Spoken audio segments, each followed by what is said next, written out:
So continuing in this barbecue quick little video series, when is it time to flip? When do you flip your meat? How do you know when a good time is? Usually I go about a minute and a half to maybe 2 minutes per side. Flip, and then I'll flip, and then I'll flip, and then I'll flip again. So basically each side gets around 2 minutes. Flip it, another 2 minutes, flip it again, another 2 minutes, check it, see if it's done. If it's done, I can just pull it off. If not, let it go another 2 minutes. So usually around 8 minutes is the total cooking time. So this one is over a hot spot, and I do want to flip it, because I don't want to let it go too long. And see that beautiful charring, see that beautiful blackness, see the grill marks. If you want to get fancy, you could do like the quarter turn thing where you're doing this thing. You know, you kind of get the idea, but what a beautiful steak.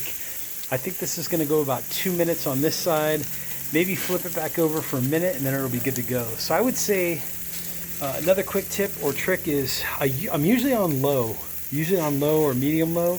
I turn on 3 burners, keep one off as like a resting area or like a non-direct heat area, so that if it does start getting a little too out of control, what you can always do is just move this over here for a minute.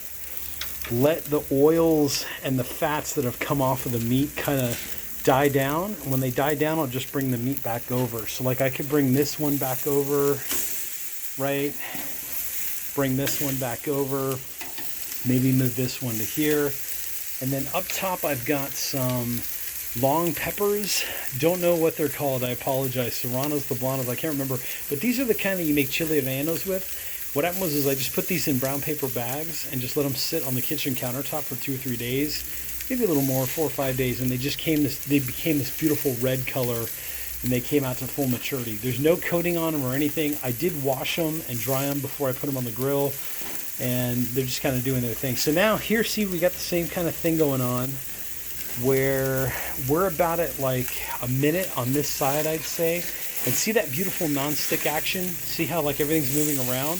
If you check out the videos, there's 2 of them that I made before this one, you'll kind of see how we got the grill to be this nice non-stick coating. See that nice polymerization, that coating right there? Basically rub some beef fat in. Let it sit for 5-10 minutes, turn the barbecue on, let that beef fat burn off. You could use pork fat, you could also use Crisco, you could use butter, you know, whatever your dietary restrictions or your budget is or whatever you have, you know, you kind of get the idea there. So see, this one now is grilling up perfect. This one's been about 2 minutes on that side. So see now how I have this nice beautiful color again? I'll let this go maybe another minute, and then it's ready to go. These are kind of like a very light tan color. So what I could probably do is flip these back over again. There you go, perfect. When this side, so this was the side that was up, right? And the underside was pretty much like uncooked. When both sides look the same, then that's when you can kind of flip. And then now I'll let that underside get nice and charred like this one was. And then I'll do another flip, and then it'll be ready. So 2 minutes per side, 8 minutes total cooking time, give or take. And like I said, the other trick is, remember, low to medium flame, because the higher your flame, the more flare-ups you're going to get, the more premature burning you're going to get, which is what you don't want. Like this is kind of like on the brink. This is kind of like on the brink right here, this little piece. That's okay. I like it kind of charred. It has a little more caramelization. You kind of get the idea. See, and that side's doing good. Anyways, I'll be back with maybe one more video at the end to show you all kind of what's going on, how everything's going. Hit that like button, hit the subscribe button down there below. My peppers are doing good. I might give them a quick little turn just to see how they're doing. But the trick to these is kind of let them cook. Let them cook.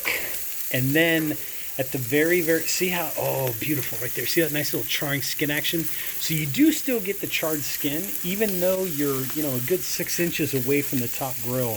So that's very, very important. And there's that one. Here's kind of this one going. You kind of get the idea, and then I'll go ahead and rotate all of them. But anyways, if you like what you're seeing, hit that like button, hit the subscribe button down there below. I'm the old coot showing you some barbecue tips and tricks. I'll probably come back with one more video. Maybe we'll do one flip in the meantime. See, little perfection right there. So I could keep this on the hot spot, or again, I can move this over to like one of the cooler side of the grill. This is the hotter side of the grill. Very important to have different temperature zones. So this burner's off, these are all on low.